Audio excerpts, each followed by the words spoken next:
Welcome to SOS Media, your number one source of the latest news, opinions, and in-depth investigations that dig deeper into today's developing stories around the globe. For more than 2 decades, the king of R&B singer Robert Sylvester Kelly has faced allegations of involvement with young women. Today, R. Kelly has appealed all his convictions in both New York and in Illinois, and the appeal proceedings are ongoing. It is thus prudent for all of us to try and retrace R. Kelly's journey since these allegations started to date, so as to better understand how things have gone wrong, and why many of us believe that there has been a lot of deviation from the ideal as far as the law and justice are concerned. In this serialized story, SOS Media will plainly remind our audience about how these R. Kelly allegations gained momentum, and also highlight the events that we can still call very unfortunate as the conspiracy around R. Kelly's legal woes gets revealed every other passing day. We all can remember that R. Kelly, who grew from a very humble background marred with a lot of domestic problems, worked hard all along the way to becoming very rich and famous. As a result of his success in singing and music production, R. Kelly attained a lot of wealth and automatically became a people puller, with everyone wishing for an opportunity to get close to him and his massive wealth. Sadly though, when you are very successful in life, it becomes very difficult to differentiate between your adversaries and your true friends. R. Kelly's journey in life so far is not for any faint-hearted person.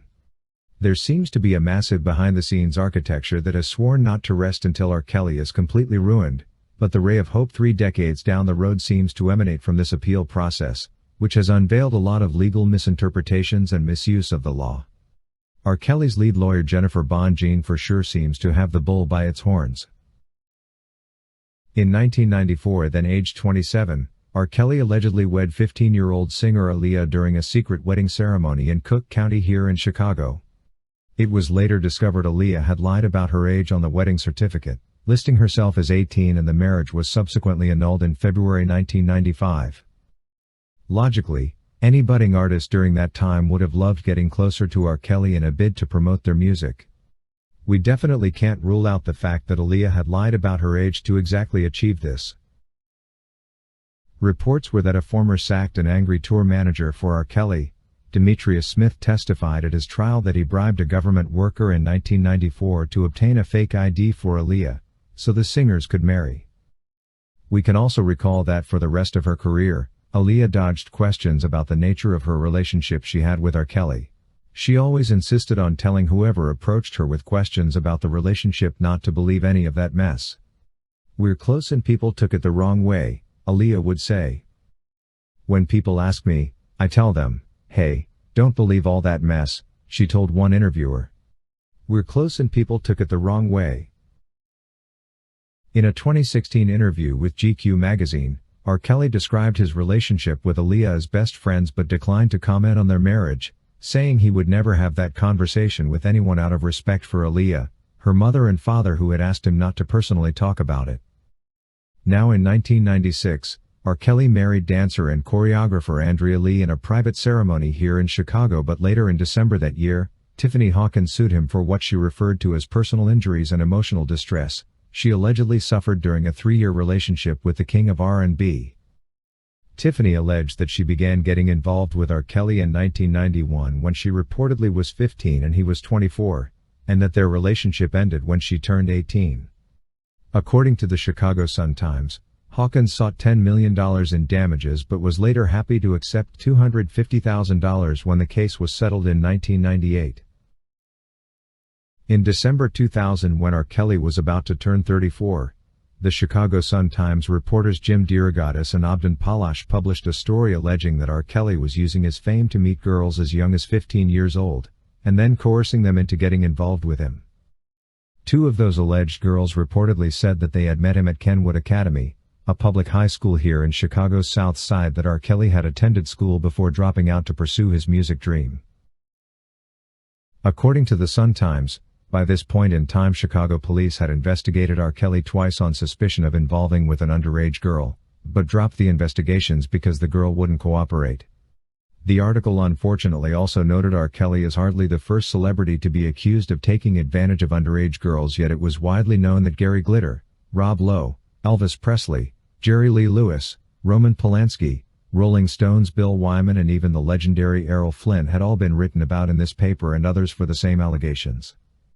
The reason for hand-picking R. Kelly as the first in such accusations therefore remains a mystery.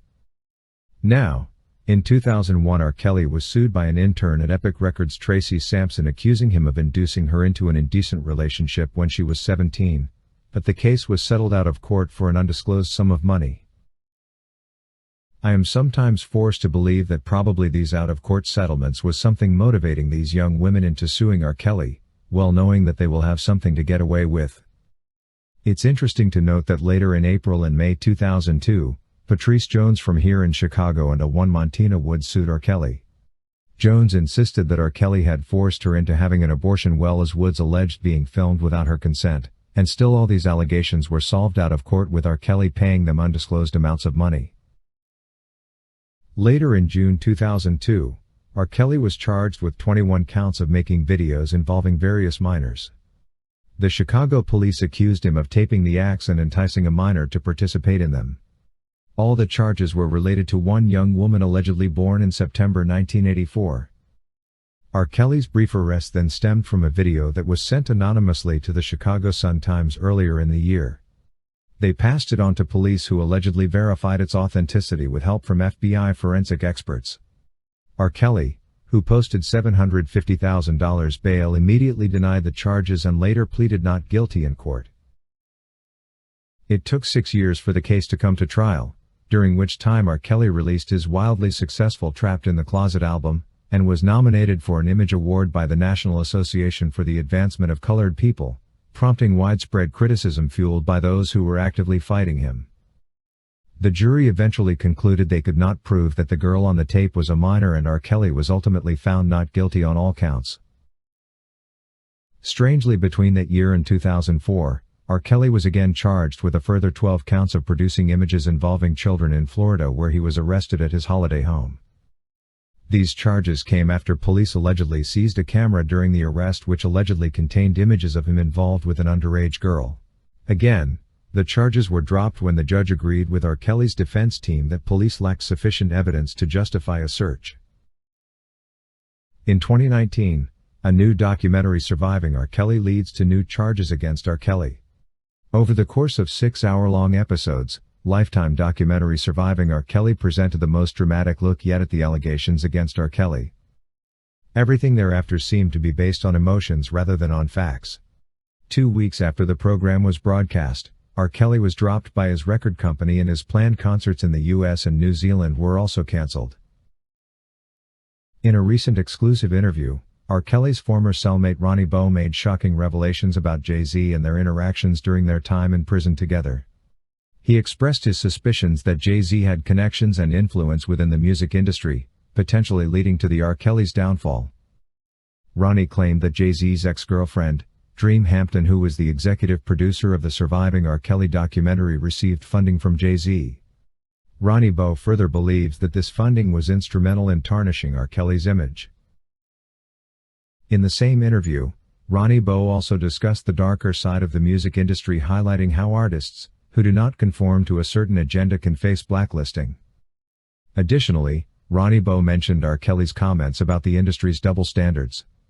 He pointed out how Jay-Z's relationship with Foxy Brown at a young age received little criticism compared to the backlash R. Kelly faced regarding his involvement with Aaliyah. Bowe suggested that R. Kelly's situation was magnified while Jay-Z escaped similar scrutiny. The R. Kelly story is filled with a lot of complexities. At SOS Media here in Chicago, we hope in this series to bring out all the nitty-gritties and initiate a conversation to show that R. Kelly's woes were well orchestrated years ago. We are, however, certain that the truth will keep trickling in, and sooner than later, the king of R&B will be free. Look out for the second part of this intriguing R. Kelly series very soon. Thank you for watching today's video brought to you by SOS Media. If you haven't subscribed to our channel yet, please subscribe, and hit the bell icon so you never miss any of our videos. Also remember to leave your comment about today's topic in the comment section below.